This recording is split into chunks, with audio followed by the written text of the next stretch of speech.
एक गांव का नाम बता सकते हैं कि जहां जन वितरण प्रणाली की दुकान से गरीब को 5 किलो का 5 किलो अनाज मिलता हो? वो 5 किलो नहीं मिलता, वो 4 किलो मिलता, 4.5 किलो मिलता, और 13 रुपये की जगह पर उनसे 18 रुपया, 20 रुपया, 22 रुपया लिए जाते। और ये सब कलेक्टर के नाक के नीचे जो बैठा हुआ डीएसओ है, उसके नेतृत्व में आपको जो है एमओ मार्केटिंग अफसर के कार्यालय में होता है। कार्रवाई क्यों नहीं होती इन लोगों पे? कार्रवाई कैसे होगी? ऐसे कई सबूत हैं जो इस बात की गवाही देता है कि राशन कम मिलता है लोगों को, उसके बावजूद भी कार्रवाई नहीं होती। ऐसे कई सबूत हैं, इस भीड़ में अगर उठा लें तो सैकड़ों लोग ऐसे मिल जाएंगे जो कहेंगे, लेकिन उसके बावजूद भी हम लोगों के द्वारा आवाज उठाने के बावजूद भी कार्रवाई नहीं होती है। ये कार्रवाई कैसे होगी? मैं आपको कहूंगा, जब भ्रष्टाचारियों के ताकत पर जो सरकार बनी रहेगी, वो भ्रष्टाचार के खिलाफ कैसे आवाज उठाएगा? ये साधारण बात है क्या?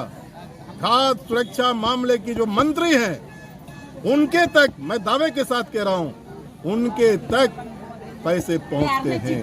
मार्केटिंग अफसर कैसे लेता है 200 रुपया प्रति क्विंटल?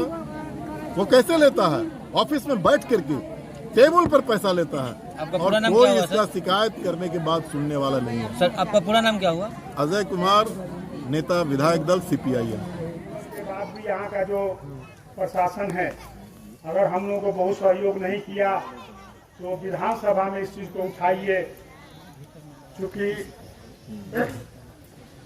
यहाँ जो समस्या है महादलित का, वो बहुत आगे बढ़ गया है वो समस्या, इसलिए आप विधानसभा में इस सवाल को उठाएंगे। जब उनको पूछते थे कि जरा जा करके आटा पिसाने के लिए जाओ और वहां ये तौल करके बताओ कितना है, तब उसको पता चलता था 5 किलो की जगह पर 5 किलो नहीं, बल्कि 5 किलो की जगह पर 4.5 किलो, 4 किलो अनाज मिल रहा है।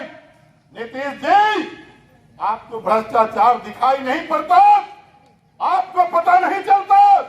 अरे आपका मार्केटिंग अफसर एमओ जो है, और आपका जिस गोदाम से अनाज निकलता है, उस गोदाम का मैनेजर GM जो है और मार्केटिंग अफसर, दोनों मिलकर के जन वितरण प्रणाली के विक्रेता से प्रति क्विंटल 200 रुपया की वसूली कर रहा है।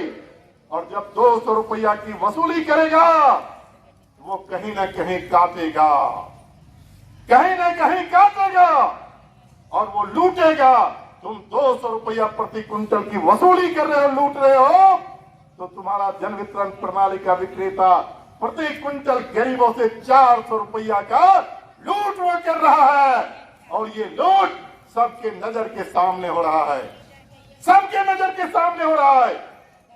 पिछले दिनों लोकसभा का चुनाव हुआ था, और उस चुनाव में सब लोगों ने वोट दे दिया था, आप लोग भी वोट दे दिए थे। किनको? कमल के फूल मोदी जी को वोट दे दिया था। क्यों दिए थे? क्योंकि उन्होंने आपसे वादा किया था, आपसे वादा किया था कि हमारी सरकार बनेगी, कोई गरीब का बेटा कमाने के लिए बाहर नहीं जाएगा।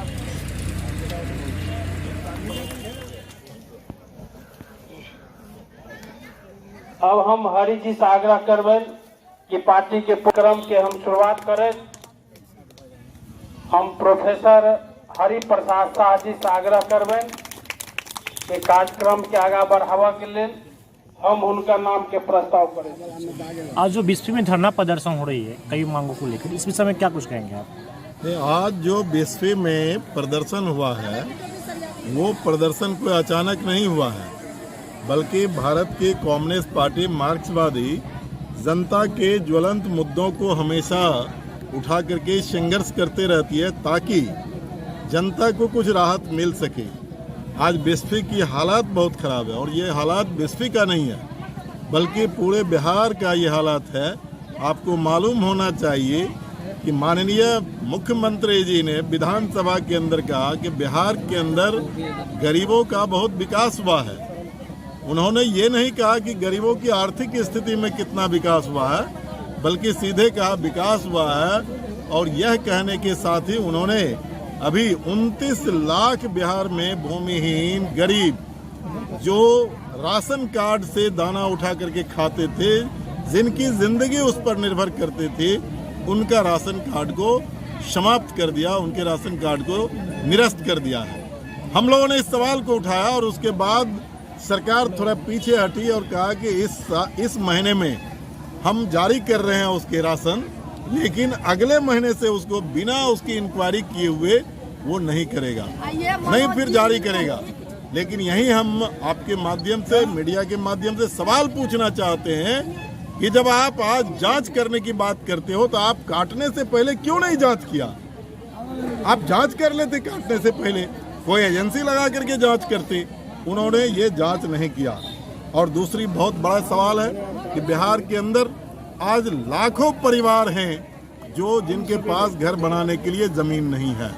आपका मधुबनी जो है, यहाँ गरीबी रेखा से नीचे जीने वाले लोग जो है, भूमिहीन जो है, वो हजारों की तादाद में इस बिस्फी के अंदर हैं, जो सरकार की जमीन पर बसे हुए हैं। वो 14 साल, 15 साल, 18 साल, 20 साल, 22 साल, 50 साल से बसे हुए हैं। और अभी सरकार क्या कह रही है? जल जीवन हरियाली के नाम पर जो पोखर के बिंडा पर बसे हुए हैं, उसको कहता है कि हम इसको हटा देंगे, बुलडोजर उसके ऊपर चलाएंगे।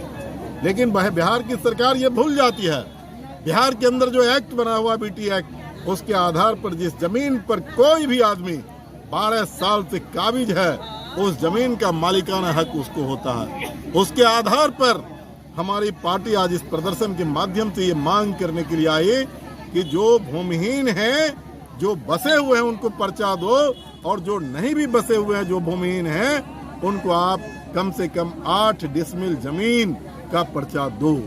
और तीसरा जो सवाल है, आज पूरा इस सुशासन के राज में क्या है? ये कह रहे हैं कोई भ्रष्टाचार, जीरो टॉलरेंस की नीति को बोलते हैं कि हम अख्तियार किए हुए हैं। लेकिन आप बता सकते, कोई गांव का नाम बता सकते हैं कि जहां जन वितरण प्रणाली की दुकान से गरीब को 5 किलो का 5 किलो अनाज मिलता हो? वो 5 किलो नहीं मिलता, वो 4 किलो मिलता, 4.5 किलो मिलता, और 13 रुपये की जगह पर उनसे 18 रुपया, 20 रुपया, 22 रुपया लिए जाते। और ये सब कलेक्टर के नाक के नीचे जो बैठा हुआ DSO है, उसके नेतृत्व में आपको जो है MO मार्केटिंग अफसर के कार्यालय में सही बीज मिले, इसलिए हम लगातार किसान कार्यालय को घेरने का हम काम करेंगे। हम बताना चाहते हैं माननीय विधायक जी, हम भी एक किसान परिवार से आते हैं। जिस समय रैयाम लोहट सक्रिय चीनी मिल इस जिला में चलता था, उस दिन मेरे परिवार में भी रैयाम चीनी मिल से 1 एकड़ प्रति वर्ष जमीन खरीदा जाता था। इस इलाके का किसान